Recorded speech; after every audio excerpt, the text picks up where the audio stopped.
Razionamento dell'acqua e non in piena estate, ma già a marzo. Quella che sembrava un'ipotesi diventa ogni giorno che passa una probabilità sempre più concreta.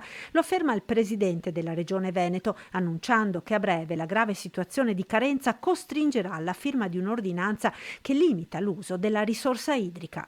E a me spiace perché poi quando firmo c'è sempre qualcuno che ha delle limitazioni, però noi non possiamo più permetterci di sprecare acqua. Siamo in una situazione assolutamente tragica, problematica e penso che il tema del razionamento sia un tema che si sta avvicinando sempre di più.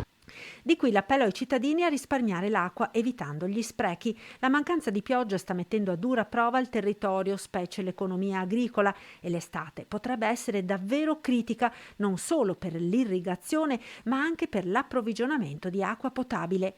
La neve è stata poca ed i laghi di montagna sono in forte carenza, per non parlare delle falde ai minimi storici. Sul fronte degli interventi sul medio e lungo termine si discute da mesi della realizzazione di invasi per raccogliere ed immagazzinare l'acqua piovana. La Regione ha già fatto una delibera di giunta definendo quali sono i siti che possono essere destinati a questo scopo.